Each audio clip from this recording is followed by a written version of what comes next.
Did you know that Nauvoo apparently is a Hebrew word for beautiful?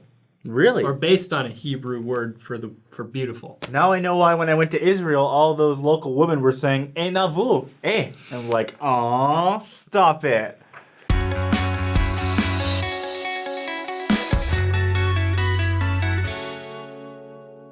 I've only been hit on by one Israeli woman.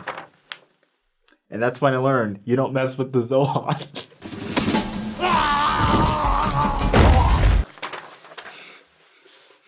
Okay, so once upon a time, the early church saints were living in Missouri, in Jackson County, Missouri. And then once upon a time, the Missourians got real mean and persecuted the saints and started to force them out. And then Governor Lilburn Boggs issued what is known as the Extermination Order. Yes.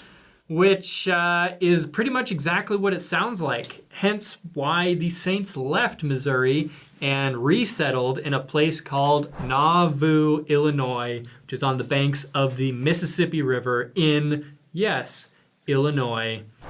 And that was, so they were forced out of Missouri in 1838 and 39, and they settled in Nauvoo in 1839, and they were only there until about 1846, the beginning of 1846. So they weren't there for very long, but they accomplished a ton of stuff. Oh, yes, they did.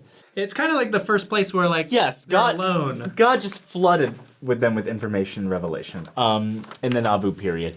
It's super, super cool. So when the saints get to the Nauvoo area, of course, there's nothing there. There's no city there or anything yet, but a lot of the ground is a swamp. Yes. Huh? What are you doing in my swamp? And so they have to drain the swamp, but before they're able to do that, mosquitoes are everywhere, and so hundreds of people are getting malaria, which is a nasty thing. My brother got malaria after his mission in Africa, so that was fun. But anyways, so many people are getting malaria. Joseph and Emma are sleeping in a tent outside their house because their house is full of sick people. And so they're tending to the sick people. Joseph Smith himself starts to get sick. He does get sick, and he's laying in bed. I think it's July 22nd, 1839. Look it up, somebody. But he receives this flood of inspiration, and he gets up, and he's like, we're done with this whole sickness thing. And he starts commanding people in Christ's name to just get up and be healed. And they were. And he goes around, he heals people of malaria in his house.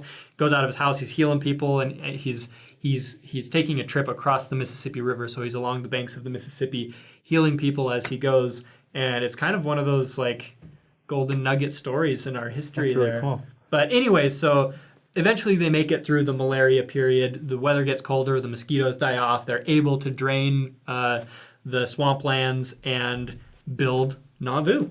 And it's still there today. Yes. Nauvoo, Illinois. One of the most beautiful places in all of Illinois. Come visit Nauvoo today. Nauvoo has great suburban homes, a wonderful education system, and great shopping centers. Here's some doctrines that were revealed and taught in the Nauvoo period.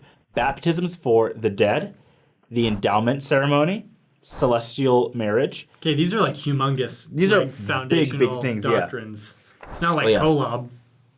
Kolob's cool too, but... Well, it's in the Book of Abraham. Oh, I guess Kolob's in there too.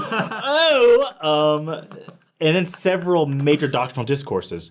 One being the King Follett Discourse, one of the coolest things ever. We'll have a link in it below in the video description. These really important doctrines about the nature of God. So this is really when the Latter-day Saints started to understand that God wasn't like an ethereal, immaterial nothingness, but he was like a person. This is when they were like, wait, God actually is real. Like, he's like actually there, not like an omnipresent. I mean, they had the first vision. But the first vision wasn't known about as much. That's true. At this time period, yeah. But they didn't necessarily think he was a... Well, they still had a lot of information left. Of energy. A lot of the saints still have preconceived notions from the apostasy. From their Protestant backgrounds. So this is one of the times where they're like, oh, wait, God is actually there. Not just a feeling, but like he's there. So The Nauvoo period is incredibly important. The Nauvoo temple is a gorgeous temple. It's still there today.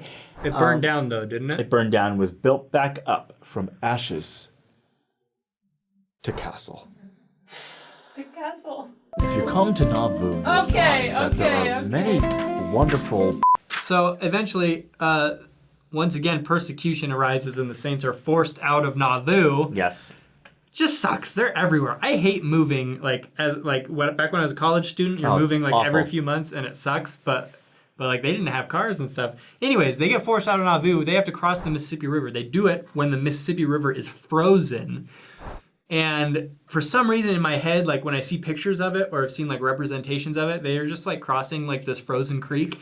The Mississippi River was like A flowing river. it was like almost as wide as Nauvoo is today. Like it is Yes. huge. Yeah. Which it must have been a scary thing. Yeah. Because if you go down through the ice in the middle of the Mississippi River while you're crossing it, you're done.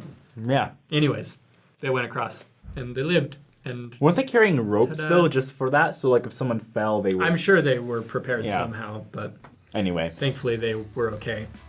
you look at the history of the Latter-day Saints and the way God protected the people among the most horrific circumstances is another testimony that this work is the work of the Lord.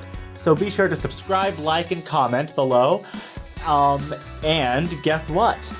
Guess where I bought my black shirt from that I wear all the time. Just guess. If you name the place, then I'll give you a Chick-fil-A gift card.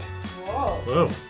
Aeropostale, No. American You Eagle, already guessed. Buckle. You already guessed. You didn't say I only get one. You only get one guess.